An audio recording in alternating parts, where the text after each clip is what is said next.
I know, you're determined, aren't you? He looks very sweet, but he can be a little bit naughty. I'm Carolyn Robb, former Royal Chef to Prince Charles, Princess Diana, Prince William and Prince Harry. And I'm going to make the most delicious apple date and pecan cake, which was always a great favourite when served for afternoon tea.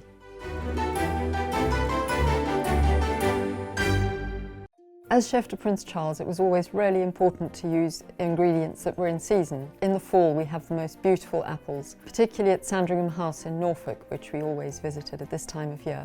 There were incredible orchards with wonderful apples in them. So this cake, which has apples, dates and pecans, is perfect for an autumn afternoon tea, particularly if people have been outside in the cold. It's wonderful to come home to a nice hearty slice of cake. It's quite funny that while this is a cake that Prince Charles would serve, it's not one that he would eat because he really doesn't have much of a sweet tooth. Before I start making the cake batter, I'm going to preheat the oven to 160 degrees centigrade. This cake is full of wholesome ingredients. It's got dates, it's got pecans, lots of lovely fresh apple, and obviously a good quantity of butter and sugar to bind it all together. The first step in making this cake is to prepare the wet ingredients. So I'm going to melt the butter. This recipe calls for quite a lot of butter, but it makes it really moist and delicious. One of the first things I learnt when I cooked with my mum as a child was breaking eggs and how important it is to break them individually so that if one of them is bad or you get some shell in, you don't ruin the whole batch.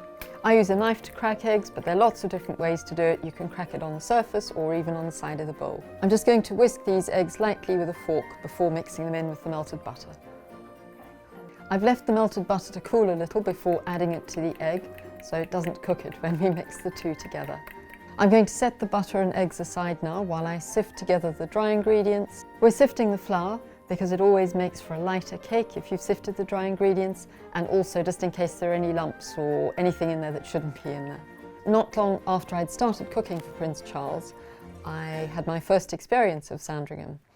I travelled there, arriving late on a Friday evening, and it was a rather cold, dark evening. I do vividly remember my first job, which was to be sent outside onto the veranda at the back of the kitchen with a huge sack of pheasants to pluck. The autumn in England is the season for pheasant shooting, so at that time of year pheasant was something that we would quite often cook.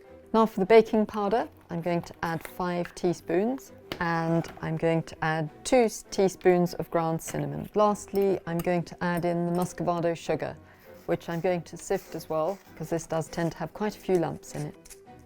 Now we're going to mix this all together.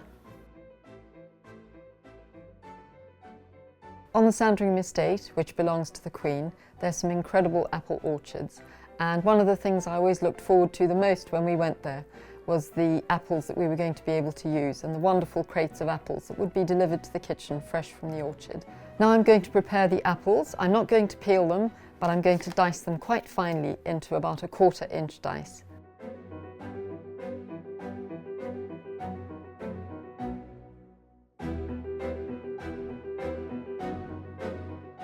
I think that dates are underrated, and I know that they're not very often used in cooking in America, but I add them into this cake because they add a lovely flavour of toffee and caramel. Really important to remember to take the stones out of these dates before I chop them.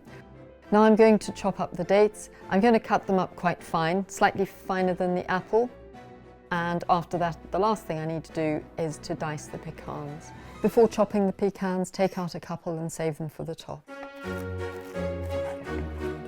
Now I'm going to add in the pecans, the apple and the date, and mix them into the dry ingredients. And then lastly, I'll stir in the egg and butter. This seems like quite a dry cake batter, but because there's so much freshly diced apple in it, the juice comes out of the apple, and that's what makes the cake really nice and moist. Aside from cooking this cake for royal afternoon tea parties, it's always a great favourite with family and friends as well.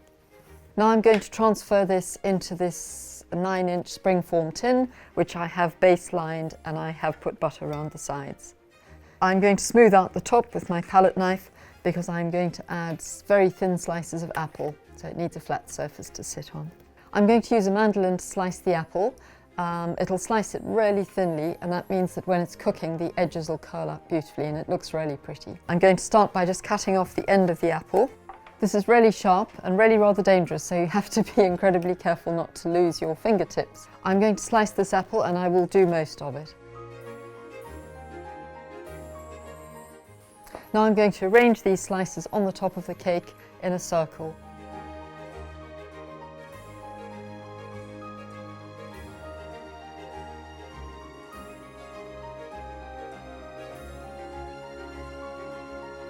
These apple slices are quite close together, but during cooking they do shrink quite a lot.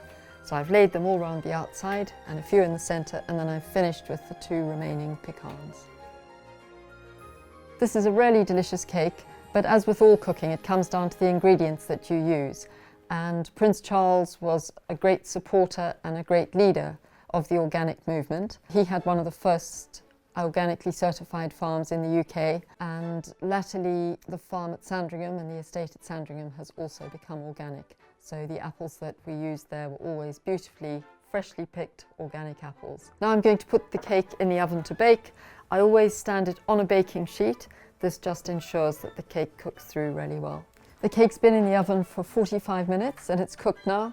Once the cake is out of the oven, it's time to prepare the apricot glaze, which is very simple. We're essentially just using a very good quality apricot jam as the glaze for the top of the cake. This is available readily in most supermarkets. We just put it in a pan on the stove and heat it gently. And now I'm going to loosen the tin and take it out. Looks like it's come out really well, so now I'm going to glaze it. This is adding the final finishing touch. The smell of this cake really takes me back to my time at Sandringham. I have happy memories of many wonderful afternoon teas that I prepared. Although I always stayed in the kitchen, I didn't go through to the front of the house.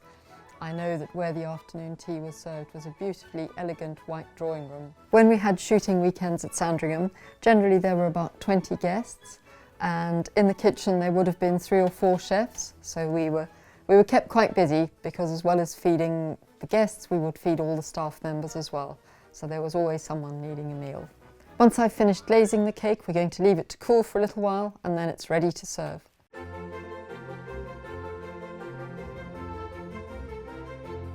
This is definitely one of my favourite cakes because it has so many different flavours and textures, starting with the lovely sticky toffee-like dates, and the slightly tart, moist apples, and then the crunchy pecans, and all of that has a layer of cinnamon. So it's a really delicious cake. Eating this definitely reminds me of Sandringham and takes me back to many happy times that I spent there. You can find more recipes like this in my new book, Tea at the Palace. There are lots of wonderful dessert ideas as well if you go to delish.com.